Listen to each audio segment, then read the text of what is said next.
नमस्कार वकील साहब। नमस्ते नमस्ते। आइए आइए, मैं आप ही का इंतजार कर रहा था। क्यों, सब ठीक तो है ना? हाँ, वैसे तो सब ठीक है, लेकिन सुना है 1 अप्रैल 2022 से सबको जीएसटी के लिए इलेक्ट्रॉनिक बिलिंग करनी पड़ेगी।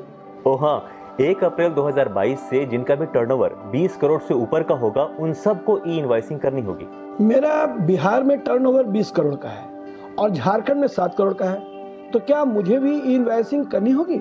रणधीर जी, जीएसटी के लागू होने के बाद से किसी भी साल में अगर आपका टर्नओवर 20 करोड़ से ऊपर का है तो आपको ई इनवॉइसिंग करनी होगी। इसलिए बिहार और झारखंड दोनों के लिए आपको ई इनवॉइसिंग करनी होगी।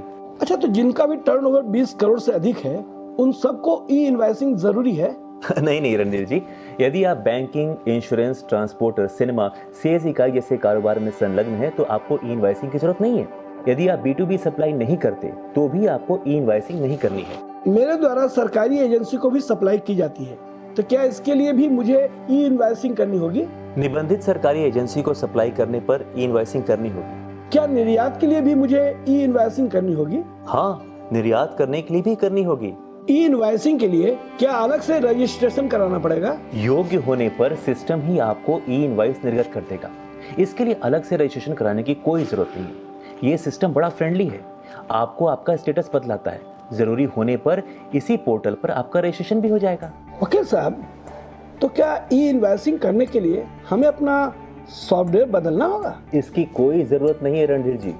सैप, टैली जैसे सॉफ्टवेयर से आप इनवॉइस करना जारी रख सकते हैं। ई इनवॉइस पोर्टल पर ही मुफ्त में ऑफलाइन टूल मिलता है। इस टूल को डाउनलोड करके आप ई इनवॉइस निर्गत कर सकते हैं। इस ई इनवॉइस पर डिजिटल हस्ताक्षर किसका होता है?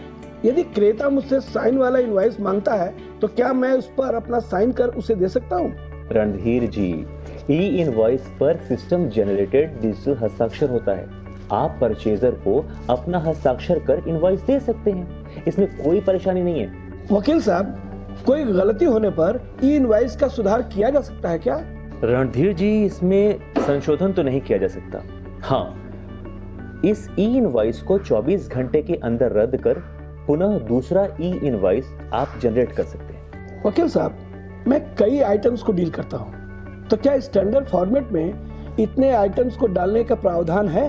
रणधीर साहब, आप फिलहाल किसी एक इनवॉइस पर 1000 की संख्या तक वस्तुओं और सेवाओं की सूचना IR पोर्टल पर दे सकते हैं। यदि मैं योग्य होने के बावजूद ई इनवॉइसिंग निर्गत न करूं तो क्या होगा? रणधीर जी, तब तो ये समझा जाएगा कि आपने माल और सेवाओं की सप्लाई बगैर इनवॉइस निर्गत किए किया है। इसके लिए लीगली आप दंड के भागी हो सकते हैं।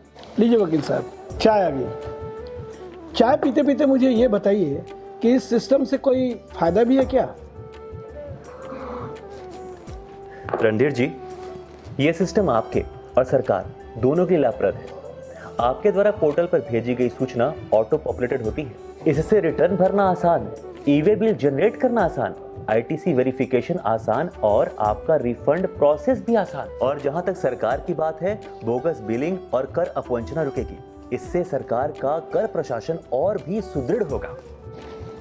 चलिए वकील साहब, इतनी अच्छी जानकारी देने के लिए आपको बहुत बहुत धन्यवाद। ये तो मेरा फर्ज है।